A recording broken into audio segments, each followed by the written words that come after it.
एक समय की बात है, गौतम बुद्ध के हजारों शिष्य उनके पास अध्ययन करने आते थे। गौतम बुद्ध से जब भी कोई चीज से ज्ञान प्राप्त कर लेता था तो उसे किसी दिशा में लोगों को जागरूक करने तथा शिक्षा देने के लिए भेज दिया करते थे। बुद्ध का एक शिष्य बुद्ध के आश्रम में लगभग 6 सालों से था। वह शिष्य महात्मा बुद्ध के पास आया और बुद्ध से कहा, मुझे यहाँ आए लगभग 6 साल हो गए। मेरे बाद कितने शिष्य यहाँ पर आए, उनमें से सभी शिष्य को आपने ज्ञान देने के लिए किसी न किसी दिशा में भेज दिया, लेकिन मुझे अभी तक नहीं भेजा। आखिर ऐसा क्यों? क्या मुझे आपका ज्ञान प्राप्त नहीं हुआ है?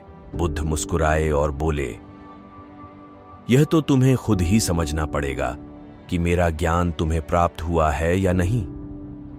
शिष्य बोला, हे बुद्ध, आपने इन 6 सालों में जो मुझे उपदेश दिया है वह मुझे सब याद है। आपकी बताई हुई एक एक बात मुझे सब याद है। आप कुछ भी मुझसे पूछ सकते हैं, मैं हर उत्तर देने के लिए तैयार हूं। आप मुझे एक मौका तो दे ताकि मैं किसी भी दिशा में जाकर लोगों को अपने ज्ञान के बारे में बता सकूं। इस पर बुद्ध ने बोला कि ज्ञान की बात को याद रखने से कोई फायदा नहीं जब तक तुम उस आदत को खुद नहीं अपनाओ। शिष्य ने कहा, जो भी हो, कृपया मुझे एक मौका जरूर दें।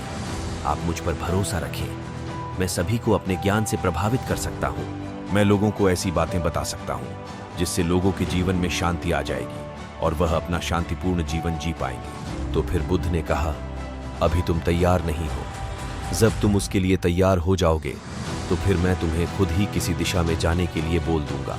शिष्य ने कहा, क्या आपने मुझे इन 6 वर्षों में इतना भी ज्ञान नहीं दिया कि मैं किसी को प्रभावित ना कर पाऊं? बुद्ध ने कहा, ठीक है, तुम पूर्व दिशा में चले जाओ, वहां एक गांव मिलेगा, वहां से भिक्षा मांगकर लाना और अपने ज्ञान से लोगों की मदद करना। इसका अगला एपिसोड चाहिए तो कमेंट करना दोस्तों।